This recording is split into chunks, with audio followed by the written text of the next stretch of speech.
कि यार ये कैसे हो सकता है 18 लोग। हाँ बिल्कुल सही बात है। और ये मैं हमेशा कामाल सिंह सुरवानी जी के लिए उन्होंने कहा कि ये तो हद हो गई। जांच अगर पूर्ण सही तरीके से होती है जी, न्यायिक रूप से भी, प्रशासनिक रूप से भी, तो जो लाखों बच्चे आज तैयारी कर रहे हैं उनके मनोबल गिरने की अवस्थाएं नहीं पहुंचेंगी। 18 लोग हैं ऐसे, क्या 12 लोग? 18 लोग हैं। बताइए, इसको आप डिनाई करते हैं? भाई ये जरूर है कि किसी आदमी का हो गए हो, चाहे वो अधिकारी के हो चाहे वो नेता के हो। यहाँ पे विवाद की स्थिति इसलिए उत्पन्न हो गई क्योंकि कुछ ज्यादा ही सहयोग मिलने सहयोग ज्यादा हो गया, सहयोग हो गया, इसलिए सवाल उठ रहे हैं ज्यादा रिश्तेदार। और कहीं ना कहीं हम तो ये मांग करेंगे कि निष्पक्ष जांच होनी चाहिए। तो विवाद स्टार्ट हुआ है, मैं आपको दिखाना चाहूंगा। ये आपके प्रश्न पत्र के जो उत्तर सीट आए थे, सर 3 दिन पहले येलो जर्नलिज्म में बहुत लगातार देखने मिला, चाहे वो मीडिया के माध्यम से हो या अलग अलग अखबारों के माध्यम से हो। अपॉइंटमेंट लेटर इशू है कि नहीं?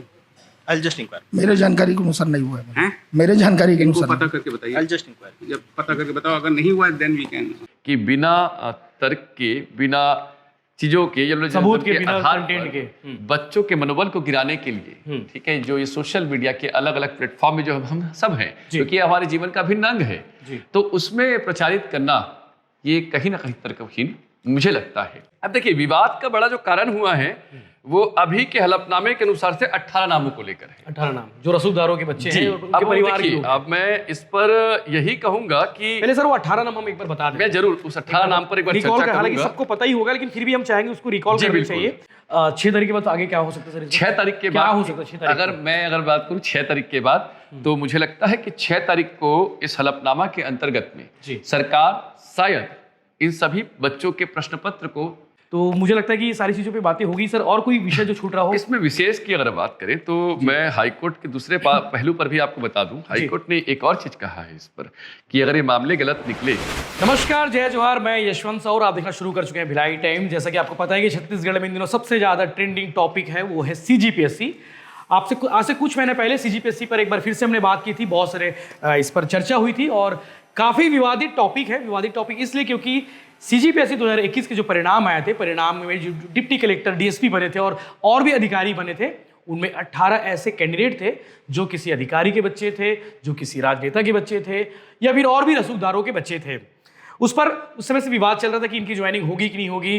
ज्वाइनिंग को लेकर आगे भी प्रक्रिया बढ़ गई है। प्रक्रिया बढ़ने के बाद जो है एक ताज़ा अपडेट ये है, शायद आपको पता ही होगा कि मामला हाई कोर्ट चले गए हैं। पूर्व गृह मंत्री ननकीराम कंवर हाई कोर्ट गए और उन 18 लोगों की ज्वाइनिंग पर उन्होंने रोक लगाने की मांग की और जांच की मांग की कि इन 18 लोगों की जो ज्वाइनिंग, जो सिलेक्शन हुए हैं, 18 लोगों का चयन हुए हैं, उसकी जांच होनी चाहिए। सरकार को जांच करनी चाहिए क्योंकि सीजीपीएससी की ओर से कहीं ना कहीं बड़ी गड़बड़ी हुई है, तभी रसूखदारों के बच्चे जो है अधिकारी बनने वाले हैं।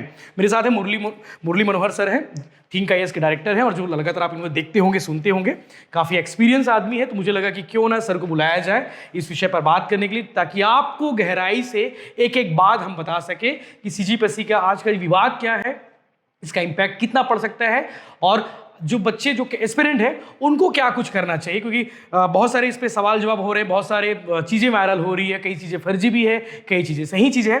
तो सर से विस्तार से बात करेंगे सीजीपीएससी के इस विवाद पर। सर पहले तो स्वागत है, आपने अपना कीमती समय निकाला, अपने क्लास छोड़ के हमें टाइम दिया। तो ये विवाद क्या चल रहा है सर और इसका इम्पैक्ट कितना पड़ेगा? विवाद का जो मूल कारण है वो सीजीपीएससी 2021 में हुई अनियमितताएं या नियमितताओं के बीच में जो सुप्रीम हाई कोर्ट का जो फैसला है जी, और साथ ही साथ जो पत्रकारिता में जो येलो जर्नलिज्म का एक पार्ट चल रहा है, इसी को लेकर लगातार विवाद चल रहे हैं। विवाद की शुरुआत अगर हम देखें तो ये 26/11/2021 को 26 नवंबर 2021 जी इसका पीएससी का नोटिफिकेशन लाया गया। 20 कैटेगरी में अलग अलग पदों पर नियुक्तियों के तहत में 171 पदों को नियुक्त करने की राज्य सरकार, मतलब हमारे सीजीपीएससी ने नोटिफिकेशन दिया। 31/12 को इसमें कुछ अमेंडमेंट किए गए। ये सारे प्रोसेस होते होते लगभग 26 से लेकर 29 मई 2022 को मेंस का एग्जाम कंडक्ट किया गया और इंटरव्यू भी आपके सितंबर 20 से लेकर 30 सितंबर 2022 को कंडक्ट किए गए। जी, आज 1 वर्ष बीत गए हैं और सबसे एक मजेदार बात यह है कि जब से रिजल्ट आया है तब से लगातार जो बाजारी माहौल है वो गर्म रहा है। जी, अभी गर्म होने का विवाद में रहा है सीजीपीएससी। अब देखिए, विवाद का बड़ा जो कारण हुआ है वो अभी के हलफनामे के अनुसार से 18 नामों को लेकर है। 18 नाम जो रसूखदारों के बच्चे हैं, अब उनके परिवार के देखिए, लोग। अब मैं इस पर यही कहूंगा कि पहले सर वो 18 नाम हम एक बार बता दें। मैं जरूर उस 18 नाम पर एक बार रिकॉल चर्चा हालांकि करूंगा। सबको पता ही होगा, लेकिन फिर भी हम चाहेंगे उसको रिकॉल जी, करना बिल्कुल। चाहिए कि वो 18 लोग कौन है जिनकी वजह से इतना जी, विवाद बिल्कुल। हो रहा है। मैं जो screen- WPIL 2023 में लहराया गया है, जो हमारे पिटिशनर हैं ननकीराम कंवर वर्सेस जी state of Chhattisgarh and others में इन लोगों ने 5 लोग को भागीदारी बनाया है। जी इस 5 में सीबीआई को भी हलफनामा प्रस्तुत किया है, जी। यूनियन ऑफ इंडिया, क्योंकि ये विवाद जो होता है अनुच्छेद 315 के तहत। जी दूसरा है छत्तीसगढ़ सीजीपीएससी हो गई या पब्लिक सर्विस कमीशन हो गया, जी, वो डायरेक्ट पार्टी है तो। एग्जैक्टली। और एग्जामिनेशन कंट्रोलर छत्तीसगढ़ पीएससी की बात कही गई है, और लास्ट में उन्होंने दिया है सेंट्रल ब्यूरो ऑफ इन्वेस्टिगेशन को। सीबीआई को भी जी, पार्टी बनाया है। 5 लोगों के लिए लोगों ने अपने हलफनामा प्रस्तुत किए हैं। जी उस हलफनामा में 18 नाम को मेंशन किया गया है, जी जिसमें प्रथम नाम की अगर बात करें तो रैंक नंबर 7 नितेश की बात कही गई है, जी। जो डिप्टी कलेक्टर के रूप में पदस्थ है, सॉरी आपके सेलेक्टेड है। जी सिलेक्टेड है। दूसरा है साहिल, जो डीएसपी के रूप में इन्हें है। पीएससी चेयरमैन जो है टामन सिंह सोनवानी जी का पुत्र बताया गया हाँ, है, but- और उनका आरोप है कि सरनेम हाँ, छिपाया गया है। इसके मैं तहत में अगर बताऊं कि जी। विगत दिनों जब इसमें परिचर्चाएं हुई हाईकोर्ट के तहत में, जी। तब इनके वकील श्री मतिन सिद्दीकी ने एक हलफनामा प्रस्तुत किया और उसमें स्पष्ट कहा कि नितेश की पिता की मृत्यु 1995 में हो गई है। अच्छा तो मामला और पेचीदा तब हुआ जी। जब ऐसे विवाद हाई कोर्ट या सुप्रीम कोर्ट जैसी उच्च संस्थान, न्यायिक संस्थान में पहुंचे, और वो भी बिना किसी तर्क के। ये मामला एक वैसे मैं ही इसमें जी। और एक पॉइंट में लाना चाहूंगा, जी। जो 18वें नंबर पर है, 91 रैंक 91 रैंक है जी। मीनाक्षी गणवीर का। ओके जी इसमें जो रेफरेंस दिया गया है रिलेटिव के बारे में, तो इसमें हाँ। लिखा गया है जी। कि गणवीर की पुत्री, जो कि लोक सेवा आयोग के अध्यक्ष श्री टामन सिंह सोनवानी के साथ हमेशा रहते हैं। ये तर्क ननकीराम कंवर जी ने दिया है अब ये तर्क दिया है कंवर साहब ने, कि ये गलत है करके। ये गलत है। ये और साथ रहने वाला जो तर्क है। हाँ, अब देखिए इसमें कितनी सच्चाई है और कितनी झूठ है, इसका मामला तो हमेशा हमारी न्यायिक प्रक्रिया के दौरान ही किया जाता है। परंतु इन सब के बीच में जो 18 मैं आपको एक एक करके आपको बता देता हूं। पहले जी नितेश, दूसरा जो नाम है साहिल है, इसको भी DSP जो अध्यक्ष रहे हैं हमारे जी। सीजीपीएससी के, उनके बड़े भाई के पुत्र के रूप में दिखाया गया है। इनका भी आरोप है कि सरनेम छिपाया गया है। बिल्कुल। निशा कोसले की बात कही गई है, वो नितेश की पत्नी बताई गई है, जी जिनका रैंक इसमें मेंशन नहीं है, परंतु डिप्टी कलेक्टर के रूप में चयनित हुई है। बिल्कुल। चौथा जो नाम है दीपा अजगले की बात कही गई है, जिसे आदिल के नाम से दिखाया गया है। इसे टामन सिंह सोनवानी की भाई बहू की बहू के रूप में दिखाया गया है, जो राज्य में जिला एक्साइज अफसर या आबकारी अधिकारी के रूप में चयनित है। जी सुनीता जोशी को उन्होंने अपनी भांजी के रूप में दर्शाया गया है। सुमित ध्रुव, जो वर्तमान में लोक सेवा आयोग के सचिव के अमृत पुत्र के रूप खलगो में जी दिखाया गया है। जी नेहा खलगो और निखिल खलगो, ये दोनों भाई बहन हैं। जी। और इन दोनों भाई बहन के अगर रेफरेंस की बात करें, या इसमें जो हलफनामा प्रस्तुत किया गया उसमें कहा गया कि राज्यपाल के सचिव श्री अमृत खलगो के पुत्र और पुत्री हैं। जी इसके अलावा आरोप है साक्षी वो। ध्रुव की बात कही गई है, जो बस्तर नक्सल ऑपरेशन के डीआईजी श्री ध्रुव की पुत्री लिखे गए हैं। ऐसा आरोप लगाया है। दो नाम यहाँ पर थोड़े विवादित हैं, और प्रज्ञा इसको नायक, लेकर प्रखर नायक। हाँ, प्रज्ञा नायक और प्रखर नायक दोनों डिप्टी कलेक्टर के लिए दोनों, चयन एक हुए हैं। डिप्टी कलेक्टर और हालांकि प्रखर नायक का जो चयन डीएसपी के रूप में हुआ है, यहाँ पर हलफनामे में गलत लिखा है। अच्छा, गलत तो ये ये भी तर्क डिप्टी गलत कलेक्टर हो लिखा है, गया। वो डीएसपी के रूप में है। जी। मगर एक और बात बताना चाहूंगा कि प्रखर नायक का सिलेक्शन एसीएफ अर्थात राज्य वन सेवा परीक्षा में भी एसीएफ के रूप में हुआ है। अच्छा अब देखिए इसमें जो हलफनामा दिया गया है उसमें कहा गया है कि कांग्रेस नेता के ओएसडी के रिश्तेदार की पुत्र और पुत्री है। एक और हलफनामा इसमें प्रस्तुत किया गया है, जो आपके मीडिया के माध्यम से लोगों तक पहुंच रहा है। उसमें यह कहा गया है कि इनके चाचा वो एसपी रैंक के अधिकारी है राज्य सरकार में, ये कहा गया। तो इसमें जो लिखा गया है और जो बताया गया है, दोनों अलग अलग मुझे थोड़ा सा प्रतीत हो रहा है। अभी हाई कोर्ट में आरोप दे रहे हो, हाई कोर्ट में याचिका दायर कर रहे हो, तो वहां पे थोड़ा सा देखिए, अब तर्क बहुत स्ट्रांग होने चाहिए बिल्कुल, थे। और इसीलिए आपको पता होगा कि माननीय उच्च न्यायालय ने जो संज्ञान लिया है उसमें स्पष्ट कहा है कि अगर ये पूरे दावे गलत निकले, कोई गड़बड़ी तो नहीं निकली, गड़बड़ी नहीं अगर निकली हाँ। किसी प्रकार की, तो स्वाभाविक सी बात है स्वसंज्ञान हाईकोर्ट लेगा। स्वसंज्ञान हाई कोर्ट में जो भी करना होगा वो हाई अब कोर्ट इन करेगा। सब के पीछे का जो एक जो शुरुआत जो हुई उसको मैं आपको दिखाना चाहूंगा। वो ये शुरुआत है, ये लेकिन सर प्रश्न हाई पत्र कोर्ट ने है। अपनी टिप्पणी की है कि यार ये कैसे हो सकता है 18 लोग। हाँ, बिल्कुल सही बात है, और ये मैं हमेशा टामन कहता सिंह हूं सोनवानी जी के लिए उन्होंने कहा है कि ये देखिए, तो हद हो गई। जांच अगर पूर्ण सही तरीके से होती है, जी न्यायिक रूप से भी, प्रशासनिक रूप से भी। तो जो लाखों बच्चे आज तैयारी कर रहे हैं, उनके मनोबल गिरने की अवस्थाएं नहीं पहुंचेंगी। जो आज जब यूपीएससी की हम बात करते हैं, तो यूपीएससी में बच्चा कभी ये आरोप नहीं लगा पाता है यूपीएससी के ऊपर, भले उसके मार्क्स कम हो ये ज्यादा हो, वो स्वतः ही अपने आप में परिवर्तित करता है। और हम भी चाहते हैं कि जांच इस तरीके से हो कि पूरी की पूरी जो बच्चों की मनोबल की अवस्था आज गिरी हुई है, वो पूर्ण रूप से सकारात्मक दिशा में हो जाए। बिल्कुल, मतलब अब इसमें सोनवानी जी के परिवार से 6 लोग हो गए टोटल। अब देखिए, ये संयोग कहें, आरोप ये आरोप कहें, संयोग कहें, या उन लोगों की मेहनत कहें, तीनों आवश्यकताएं हो सकती हैं, और तीनों में से कोई एक चीज तो बिल्कुल तीनों में से कुछ होगा। अब जांच हो तो इसका जो विवाद स्टार्ट हुआ है, मैं आपको दिखाना चाहूंगा। ये आपके प्रश्न पत्र के जो उत्तर सीट आए थे, ये सर 3 दिन पहले येलो जर्नलिज्म में बहुत लगातार देखने मिला, चाहे वो मीडिया के माध्यम से हो या अलग अलग अखबारों के माध्यम से हो। बट इसमें मैं कुछ जो सर्कुलेट हुए उसमें ये सर इसमें सर्कुलेट ये हुआ है कि सीजीपीएससी का मेंस का पेपर है। इसमें एक जो विवाद आया था कि पूछा गया है अन्य, लिखा गया अन्य, आईने अकबरी की बात कही गई है, या एक प्रश्न पत्र पूरा ब्लैंक छोड़ने के बाद भी मार्क्स देने की बात कही गई है। और इसी में एक नया विवाद शुरू हो गया, हिंदी और अंग्रेजी का। देखिए, भारत में जो संघ सेवा आयोग है, लोक सेवा आयोग है, वो ऑलरेडी इस मुद्दों पर लगातार कई वर्षों से सफर कर रहा है। 2012 के बाद से अगर मैं आपको बताऊं तो लगातार हिंदी और अंग्रेजी के जो रूप में एक दूसरे को आरोप प्रत्यारोप की बात हो रही है। वो अलग अलग बात है कि प्रीलिम्स में ही आपके यूपीएससी में रिजल्ट जो है हिंदी मीडियम का कमजोर है।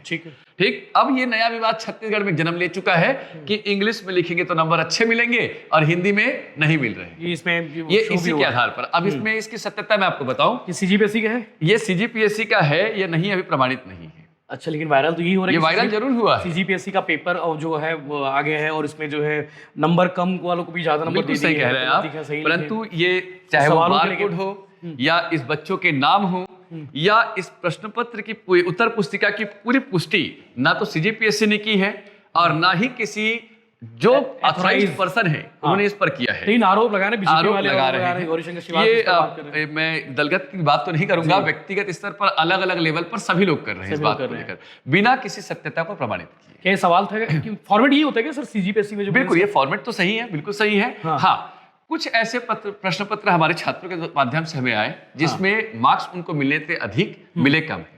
मैं उस बात का भी बिल्कुल तरीके से पुरजोर विरोध करता हूं कि स्केलिंग का या चेकिंग का जो माध्यम होना चाहिए वो स्टैंडर्डाइज होना चाहिए। मतलब एक प्रश्न पत्र मेरे पास भी आया, मेरा एक छात्र है, मैं नाम नहीं डिस्क्लोज कर पाऊंगा, माफी चाहूंगा, और उसको 8 में 3 नंबर दिए गए हैं। इतनी बखूबी बेहतर तरीके से उस बालक ने इस आंसर को क्रिएट किया है, लिखा है, उसके बाद भी अगर 3 नंबर मिल रहे हैं तो हमारे लिए भी प्रश्न चिन्ह है कि आखिर किस तरीके से उसे लाया जाए। या पीएससी एक स्टैंडर्डाइज्ड फार्मूला ले आया हमारे लिए कि किस तरीके से लिखने पर किस तरीके की मार्किंग होती है, चाहे वो स्केलिंग के आधार पर हो या नहीं हो सकता है तो ऑब्जेक्टिव कर दिया जाए। ये भी तो गड़बड़ है सर। ये तो इसमें अभी मैं इसलिए इस पूरे प्रश्न पत्र की अगर उत्तर पुस्तिका की बात करूं तो मैं पूरी पुष्टि अभी खंडन भी नहीं कर सकता और पुष्टि भी नहीं कर सकता। अच्छा, लेकिन सवाल उठेंगे और सवाल ये जो जितनी आपकी पुष्टि आप दिख रही है, आपके आज पिटीशन लगाए गए हैं, इसका मूल जो है यही है। अच्छा, इसी के बाद ये विवाद हुआ, क्योंकि इसका मैं डेट आपको थोड़ा पढ़ के बताऊं तो आप देखेंगे।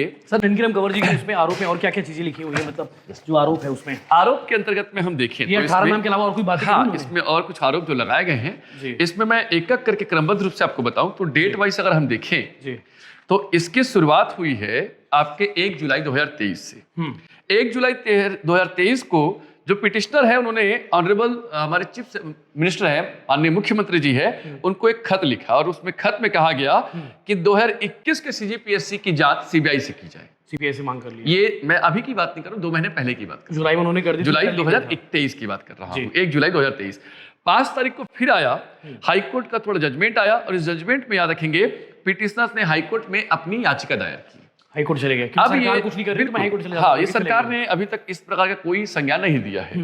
7 सितंबर 2023 को जो हमारे हाईकोर्ट है उन्होंने इसे संज्ञान में लिया और इसकी जन सुनवाई हुई। सुनवाई में स्पष्ट कहा गया, जो अगर मैं पढ़ के बताऊं इस पूरे 39 पेज के बाद, तो इसमें स्पष्ट कहा गया कि प्रथम जो संज्ञान था उसमें कहा गया कि 18 नामों को छोड़कर इन सबकी अगर प्रतिनियुक्तियां हो गई है, वेरिफिकेशन हो गया है, तब भी रोका जाए। अच्छा। और नहीं हुआ है तब भी रोका जाए।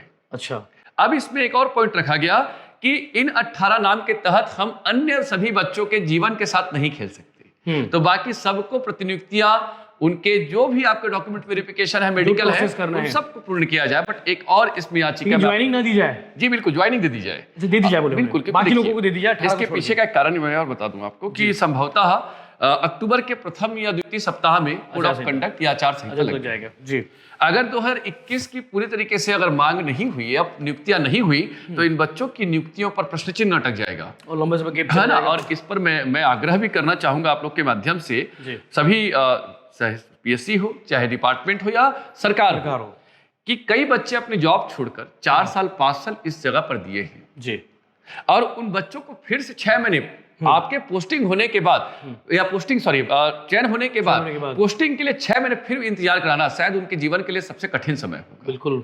तो मेरा आग्रह भी रहेगा, और इसी के तहत में डीएसपी के पद को लेकर जो बात उठी थी उस पर मैं एक थोड़ा सा आपको संज्ञान करता हूं। डीएसपी के सारे बच्चों ने एक खत लिखा था माननीय विभागीय मंत्री गृह, पुलिस एवं जेल विभाग को। ये खत है इनका 30 जुलाई 2023। क्या लिखा था सर?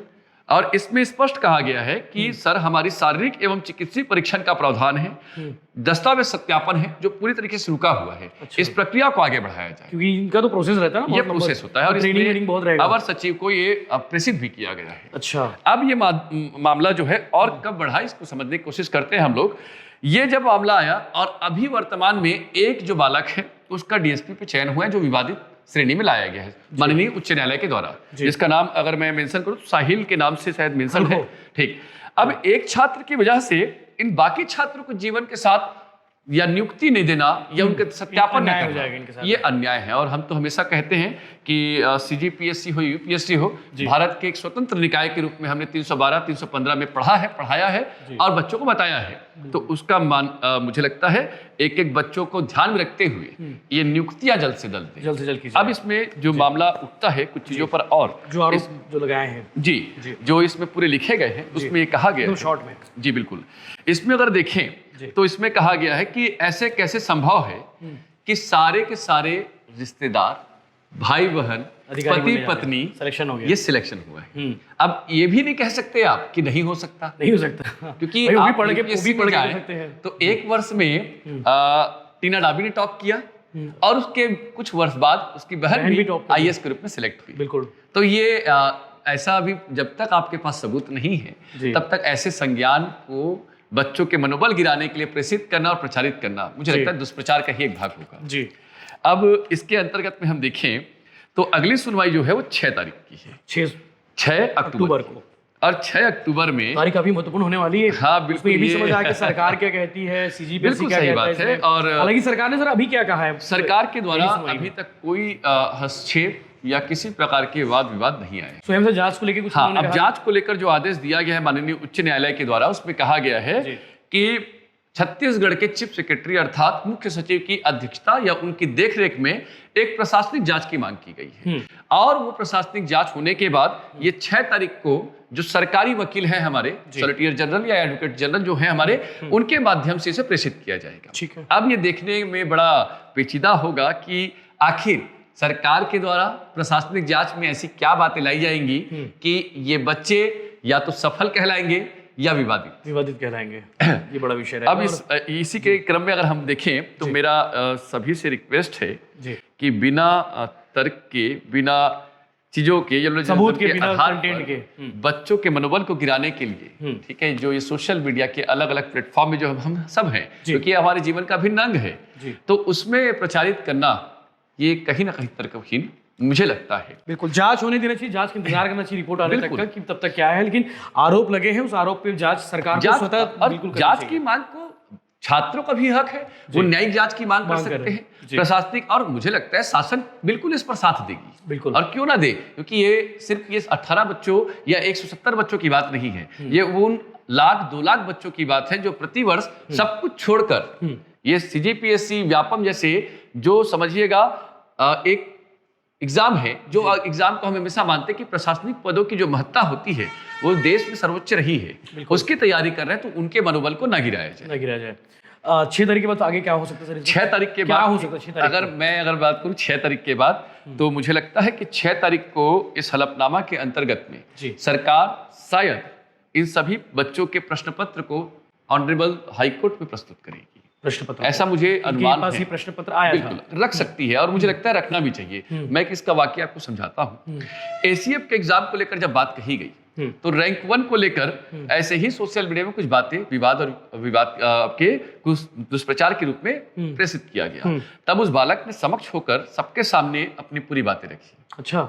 और उसने कहा जिस जगह पर, जिस स्थिति पर आप मेरे पेपर, मेरे ज्ञान और सभी चीजों को अगर परीक्षण करना चाहते हैं वो ले सकते हैं। अब मैं यहाँ पर थोड़ा सा इन बच्चों के लिए अगली परीक्षा कंपेयर जाएगी करता हूँ। ये 18 नाम अगर हमारे पास ऐसे ही आ जाते जी कि हम तैयार हैं सारी चीजों को देखने के लिए, तो मुझे लगता है कि ये सारी चीजें सब एक साइड हो जाएंगी और उनका एक तरह से मतलब जवाब एक तरह से हो जाएगा। क्योंकि ये भी बात समझिए सर आप कि दोबारा एग्जाम देने के तैयार होंगे बच्चे? दोबारा एग्जाम की कोई अवस्था नहीं बनेगी, मुझे नहीं लगता है। नहीं मतलब दोबारा बोल सकते हैं कि भाई आइए मैं अगर तैयार हूं मैं ये परीक्षा देने मानता के लिए, हूं अब कि जो देखिए, चाहे वैसा ये सवाल उनका करिए। स्वविवेक है, हम उस पर दबाव नहीं बना सकते हैं जी और ना ही हमारा दबाव बनाने का अधिकार है जी। परंतु ये एसीएफ वाला जो एग्जांपल है, एसीएफ एक एग्जांपल है। Example है, वो जब खुद ही इस आ गया पर सामने। पहले दिन में, और ऐसा भी नहीं कि किसी सोची समझी चाल के तहत बालक ने कहा हो, जैसे उसके अंदर talent था, योग्यता थी, तो आ इंस्टेंट गया। उसने कहा कि I am pass out from the NIT जी। And already posted in the commercial tax inspector, और आपको लगता है कि किसी योग्यता प्रकार का के सवाल संज्ञान उठाया। लेने की जरूरत है मुझे, तो मैं तैयार हूं हर स्टेप को निभाने के लिए। ग्रेट। तो मैं चाहता था, इन 18 को भी आ और जाएगा। मैं भी यही चाहता था जी। कि 18 कोई तो एक आए। कोई तो एक आए, और उनसे भी रिक्वेस्ट है जिन्होंने इंटरव्यू लिया है और जिन्होंने इनको प्रचारित करने का काम किया है, मैं उनसे भी आग्रह करूंगा कि वह भी समक्ष आए और समक्ष आकर इन बच्चों के जो मनोबल की स्थिति है ना उसे बढ़ाने का काम करें। तो बड़ी लाइन कही थी आपने, शायद मुझे लगता है कि अगर ये बच्चे देख रहे होंगे, किसी के अंदर आ जाए जोश कि मैं तो जाता हूँ एग्जाम देने, बिल्कुल, हो जो सकता है ये आ जाए। मैं योग्यता पे सवाल उठा रहे हो तो ये बड़ी बात है। जी जी जी। तो मुझे लगता है कि ये सारी चीजों पे बातें होगी। सर और कोई विषय जो छूट रहा हो? इसमें विशेष की अगर बात करें तो मैं हाईकोर्ट के दूसरे पहलू पर भी आपको बता दूं, हाईकोर्ट ने एक और चीज कहा है इस पर कि अगर ये मामले गलत निकले, हाँ सर, हाईकोर्ट ने कहा क्या? हाँ, इसमें अगर आप देखें तो इसमें दो जो प्रक्रियाओं का इन्होंने स्पष्ट वर्णन किया है। मैं पहले वर्णन की बात हालांकि वो वीडियो भी वायरल हुआ है, हाँ, 4 बिल्कुल मिनट का वायरल वीडियो हुआ है। ठीक है। इसमें पहला जो पॉइंट कहा गया कि 18 बच्चों को रोका जाए, इसमें से 3 बच्चे निकल गए हैं, हम 15 के ऊपर ही याद रखेंगे ये जांच की। 3 बच्चे मांग को की। निकल गए सर? ये 3 बच्चों का ये कहना है कि इन लोगों का उस पीएससी से कोई लेना देना नहीं है 2021 को, क्योंकि आज जो विवाद है हमारा 2021 का है। 21 का विवाद है। 20 और 22 को पूरी तरीके से आक्षेप रखा गया है इसमें। अच्छा। तो ये 3 बालक जो हैं या छात्र छात्राएं यहाँ से निकल चुकी हैं, तो 15 बच्चे जो हैं इसमें शामिल हैं। अब इसमें जो इनका जो पहला स्टेटमेंट मैं आपको समझाऊं, इनका स्पष्ट कहना है कि हाईकोर्ट का। 15 हाँ हाईकोर्ट के क्योंकि डबल बेंच की ये वहां पर बेंच थी वो। जांच बातें हुई है। ठीक है, उस पर क्या कहा गया सुनिए कि स्पष्ट कहा गया है कि 15 पर प्रशासनिक जांच और बाकी चीजें जो भी राज्य सरकार को लगती है वो करे, परंतु अन्य सभी बच्चों के भविष्य को देखते हुए उनके सारी प्रक्रियाओं को पूर्ण किया जाए। पूर्ण किया जाए। और ये नैतिक दबाव होना चाहिए, ये नैतिकता का आधार होना चाहिए राज्य सरकार विभागीय स्तर पर कि सभी बच्चों की नियुक्तियां दें, क्योंकि 2022 की नियुक्तियां दस्तावेज सत्यापन प्रारंभ हो गए हैं और 2021 का नहीं हुआ है, तो मुझे लगता है भविष्य में कार्डर अलॉटमेंट को लेकर भी दिक्कतें हो जाएंगी और बहुत सारी जो कई बार हमने 2005 और 2008 की पीएससी फिर बाद इसका लंबा सा रिटायरमेंट भी लिखेगा जो फेस किया है। मैं नहीं चाहता हूं कि ऐसी अवस्थाएं फिर बने, क्योंकि कार्डर अलॉटमेंट एक एक साल हर एक बच्चों के लिए बहुत महत्वपूर्ण है। दूसरी बात जो इन्होंने कही है वो स्पष्ट कहा है कि ये सारी संज्ञान अगर असत्य निकले तो संबंधित वकील और पिटिशनर के खिलाफ भी याद रखेंगे किसी प्रकार के जो कड़ी से कड़ी कार्रवाई या जो भी संज्ञान लेने का कार्य होगा माननीय उच्च न्यायालय लेगी। तो दोनों मामला फंसा हुआ है और इस फंसे हुए मामले में एक ही चीज है कि ये जो सबसे बड़ा जो इम्पैक्ट गया है मुझे लगता है सोशल मीडिया का ही है, और सोशल मीडिया के माध्यम से जो इस तरीके की बातें आई हैं और इसमें कितनी सत्यता है और कितनी नहीं है वो तो सब समय ही बताएगा। आगे जांच होना बचा है। 6 तारीख को हलफनामा पेश किया जाएगा सरकार की ओर से भी, सीजीपीएससी की ओर से भी। तो मुझे लगता है कि आपको सारी बातें समझ आ गई होगी और हमने कोशिश की कि डिटेल में और जो मतलब मुझे लगता है कि अब तक इस सारे विषय पर जो भी खबरें सामने आई हैं, जो चर्चा हुई है, वो लोग एक तरफा बात कर रहे थे, लेकिन हमने इस पर जो है डिटेल में बात की है। इसका इम्पैक्ट कितना हो सकता है आने वाले दिनों में, जो छात्र हैं, जो एस्पिरेंट हैं, उनके माइंडसेट पर क्या चल रहा है उस पर भी हमने बात कर ली। तो आगे 6 तारीख का जो तारीख है वो काफ़ी इंपॉर्टेंट तारीख है। 6 तारीख को बच्चों के लिए भी इंपॉर्टेंट है, उन 18 लोगों के लिए भी इंपॉर्टेंट है और सीजीपीएससी सरकार के लिए भी इंपॉर्टेंट है और जिन्होंने आरोप लगाया उनके लिए भी इंपॉर्टेंट तारीख है। तो बने रहिए बिलाइट के साथ में। 6 तारीख को हम जरूर बताएंगे आपको अपडेट। एक और हमारे सर जो है जुड़े हैं उनसे जुड़ना चाहूँगा, योगेश साहू सर को इन्वाइट करना चाहूँगा। Yogesh Sahu sir, thank you आपका, आपने कीमती समय निकाला। योगेश साहू सर आइए आप। हमारे साथ योगेन साहू सर हैं, व्यापम के जो है टॉपर रहे हैं और क्लास लाते हैं योगेन साहू सर क्लासेस। सर ये जो पूरा विवाद चल रहा है सीजीपीएससी और जो बच्चों के मन में जो एक डर भी बन गया होगा कहीं ना कहीं, आप तो पढ़ाते काफ़ी सारे बच्चे, सैकड़ों बच्चों पढ़ाते हैं सुबह से लेकर शाम तक, क्या सोचते हैं बच्चे, क्या बातें करते हैं सब विषयों को लेकर? देखिए ये जो घटना है, मैं इस घटना पे तो बहुत ज़्यादा चर्चा नहीं करूँगा। सर ने, मुरली सर ने पहले इस पर अपना राय रख चुके हैं, तो मैं इस पर चर्चा करूँगा कि ये घटना का बच्चों पर क्या प्रभाव पड़ता है। जी, उनके पेरेंट भी प्रभाव पड़ता होगा, पेरेंट भी सोचते होंगे। जो ऐसी घटना है जी, संयोग हो सकता है, कई बार पत्नी पत्नी एक साथ सिलेक्शन हो गए, लेकिन एक पक्ष हमको ये भी देखना जरूरी होता है, पति पत्नी साथ में लग जरूर गए, लेकिन साथ में मेहनत भी तो की होंगे। जो रिसोर्स पति यूज किया होगा वो पत्नी भी की होगी। और इवन मैं अपना बताना चाहूँ 2022 में जब मेरा फर्स्ट रैंक इंटरनल ऑडिटर में था, 9th रैंक में मेरी वाइफ है। अच्छा, तो हम तो खुद दिला रहे एग्जाम, और हमारे आसपास बच्चे, हमारी कल का ही रिजल्ट आया महिला परीक्षा में। हाँ, तो हम आसपास देखते हैं कि मेहनत करने वाले बच्चों का भी सिलेक्शन होता है, और एक कोइंसिडेंट हो सकता है कि एक ही रिलेटिव्स लग जाए, चाहे वो अधिकारी के हो चाहे वो नेता के हो। यहाँ पे विवाद की स्थिति इसलिए उत्पन्न हो गई क्योंकि कुछ ज्यादा ही सहयोग मिलने सहयोग ज्यादा हो गया, इसलिए सवाल उठ रहे हैं ज्यादा रिश्तेदार। और कहीं ना कहीं हम तो ये मांग करेंगे कि निष्पक्ष जांच होनी चाहिए, और उससे पहले कुछ भी अपनी टीका टिप्पणी करना ये थोड़ी सी जल्दबाजी हो जाएगी। बच्चों तक बात मैसेज भी चले जाए। लेकिन मैं ये बच्चों को संदेश देना चाहूंगा कि आप अपनी तैयारी जारी रखें। जी, ठीक है। असफलता हम कभी कभार दोष दूसरे पे मर देते हैं जी, कि ये प्रशासन का खेल है, कि एक बड़े अधिकारी के ही बच्चे लगते हैं। और देखो, अगर इस प्रकार की कोई जालसाजी हो रही है, अगर अपने बच्चों को लगाया जा रहा है बड़े नेतागण द्वारा या अधिकारी द्वारा, तो हाई कोर्ट तो मामला मैटर ये अटका ही हुआ है, मामला चले गए क्योंकि मिडिल क्लास फैमिली, जैसे आपने भी कहा कि कोई जॉब छोड़ के आ रहा है, कोई कुछ, तो यहाँ पे मिडिल क्लास फैमिली के बच्चों के लिए एक ही रास्ता है। उनके पास बहुत सारे पैसे तो है नहीं, तो सर्वाइव कर सके। उनके पास सिर्फ एक ही हथियार है, मेहनत करके बच्चे उस मुकाम तक पहुंच रहे हैं। और अगर ऐसी घटनाएं होंगी, अगर इसमें कोई सत्यता पाई जाती है, और अगर नहीं भी पाई जा रही, लेकिन ये भ्रम फैलाया जा रहा है, क्लियर होनी चाहिए, तो ये कहीं ना कहीं उनका मनोबल जरूर गिराएगा। वो जो बच्चे सारी चीजें छोड़ छाड़ कर अपना लाइफ का 3-4 साल 5 साल कीमती समय जो दे देते हैं, उस पर कहीं ना कहीं असर पड़ेगा। हाँ, बिल्कुल। तो मैं ये चाहूंगा कि अगर कोई चीज पुष्टि नहीं होती है, तब तक प्रचार प्रसार नहीं करना चाहिए। और अगर ये हुआ है, जो 18 लोगों बाद में घिरे हुए हैं, तो ये निष्पक्ष जांच होनी चाहिए। तो वाकई में निष्पक्ष जांच होनी चाहिए, सरकार को भी स्वतः इस पे जांच करा लेनी चाहिए, ताकि दूध का दूध और पानी का पानी हो जाए। और इस पर जो भी अपडेट होंगे हम आपको लगातार बताते रहेंगे, जो भी इस अपडेट्स आएंगे वो भी हम आपको शेयर करते रहेंगे। आप बने रहिए भिलाई टाइम्स के साथ में। लगातार इस पे सीजीपीएससी को लेकर कमेंट आ रहे थे, तो सोचा इतनी डिटेल में हम इस पे स्टोरी करें ताकि आपको सब कुछ समझ आ जाए। इससे पहले भी हमने कई सारी स्टोरी की थी सीजीपीएससी विवाद को लेकर, जब खबरें सामने आई थी कि 18 लोगों के चयन हो गए हैं, वो 18 लोग बड़े बड़े अधिकारी के बच्चे हैं, बड़े बड़े नेताओं के बच्चे हैं, तो कैसे होंगे, इस पर भी हमने सवाल उठाए थे।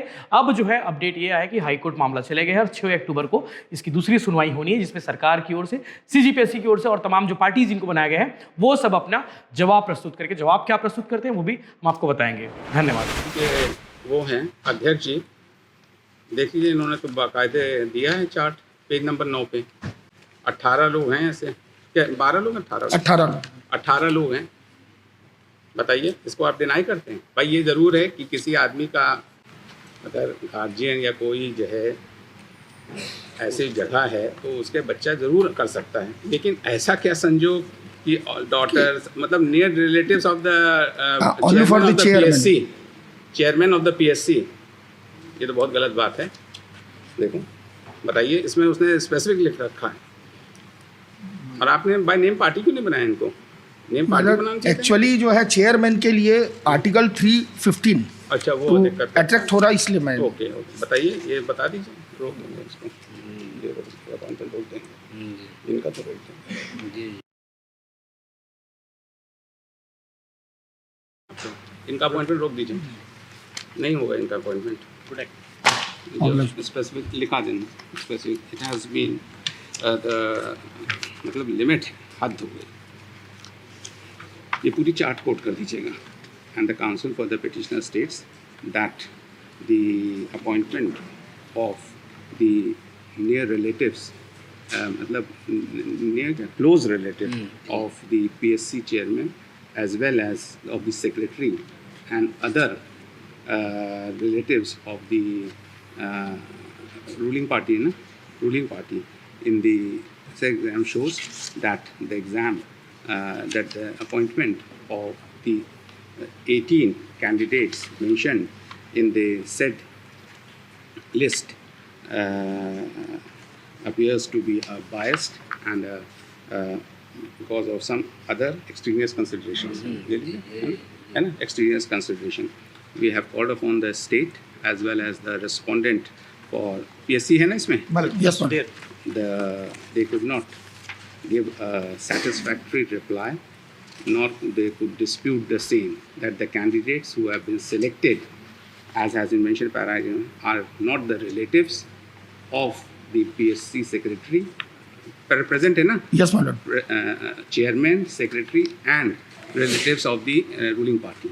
यही Yes, है my ना? lord. Yes, my lord. है ना, क्योंकि स्पेसिफिक लिखा है इन्होंने इन व्यू ऑफ इनका लोग का भी अपॉइंटमेंट लेटर तो नहीं इशू हुआ है That I have to inquire because it is in the नहीं month नहीं of नहीं अभी May- नहीं हुआ है my lord. अभी May तो 2023 they have been appointed. कब July. अपॉइंटेड कब हुआ इंटरव्यू कब सिलेक्ट हुए ये 10 मई को my lord. 2023 में लोग तो 10 मई 2023 को। अपॉइंटमेंट लेटर तो नहीं इशू हुआ है ये पता करता I'll, it may मतलब pass वो over, तो I- ट्रेनिंग में भेजेंगे, वो सब रहेगा, प्रोसेस है, लंबा प्रोसेस They है are not been implemented. Medical test होगा, ये वगैरह वगैरह होगा my lord, Accept their और names, ये sir. एविडेंस Accept को भी this- मिटाने का प्रयास किया है एक्सेल हाँ, P4 और 8.3 आपने ये कैसे कर दिया? Accept- 8.3 देखो विदाउट, और 8.3 में भी लिख देना कि विदाउट करने के लिए ऑर्डर कर दिया इन्होंने। ये क्यों कर दिया? 8.13 देखिए, ये देखो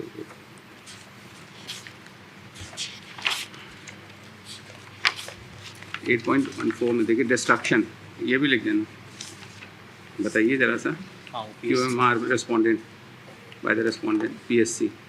आप PSC की तरफ से कौन? my lord. केतपाल साहब बताइए My lord, क्या कर रहे हैं आप? I will seek proper instruction.